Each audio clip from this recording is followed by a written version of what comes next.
Hi, hello mga mare! Kamusta tayong lahat? Mga mare, papalapit na pala talaga yung mga holiday season at talaga naman nakaka-excite na marami na naman magaganap ng mga kainan at handaan. Kaya naman mga mare ay post lang muna natin yung ating mga diet char.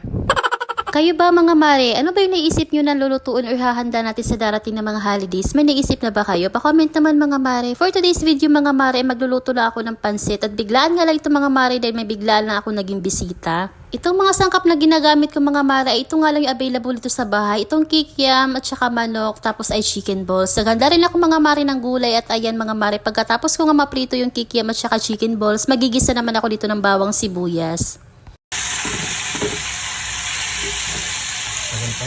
Sunod naman mga mare, pagagisa ko ng bawang at sibuyas ay nilagay ko na itong mga manok. Tapos ayan, sinangkotsa ko lang itong mga mare at naglagay ako dito ng patis, toyo, oyster at paminta. Tansya-tansya nga lang itong mga mare, naglagay din ako dito ng Knorr chicken cubes. Alam ko naman mga mare, itong pansit ay paborito nating lahat or paborito ng karamihan. Kaya naman ngayon darating na mga holidays or mga handaan ay hindi talaga ito mawawala. Sigurado ako na may magluluto talaga ng pansit. Nang okay na ako mga mare sa pagigisa ng manok, ayan naglagay naman ako ng enough na sabaw para sa ating pansit at pakukuluin ko lang ito.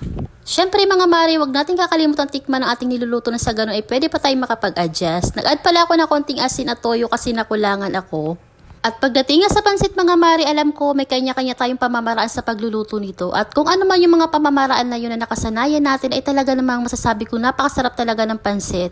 At bukod nga mga mare sa may kanya-kanya tayong proseso sa pagluluto nitong pansit, alam ko may kanya-kanya rin tayong gusto na isahog dito. At yung iba naman ay pork yung sinasahog or chicken kung ayaw natin ng baboy. Nakadepende na nga sa atin mga mare kung anong gusto nating isahog dito. At nang kumulo na nga yung sabaw nito mga mare, inilagay ko na nga dito yung bihon. Kalahating kilo pala na bihon tapos nag-add pa ako ng 1/4 kaya naman ay 3/4 itong bihon na aking inilagay. Hinalo-halo ko nga lang itong mga bihon mga mare hanggang sa maghiwa-hiwalay na ito. Tapos sunod naman ilalagay ko naman dito yung pinirito ko na chicken balls at kikiam.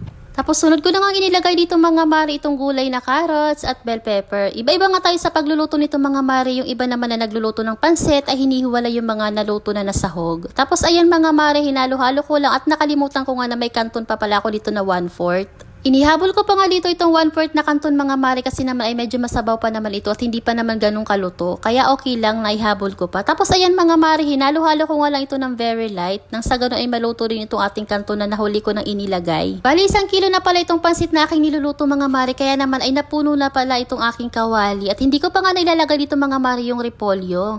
Huli ko na nga naisip mga mare na medyo naparami pala ang luto ko ng pansit. Pero okay lang kasi lahat kami paborito ito dito sa bahay. Hinalo-halo ko lang itong mga mare hanggang sa magsama-sama lahat or mag-combine lahat ng pansit at saka yung kanton.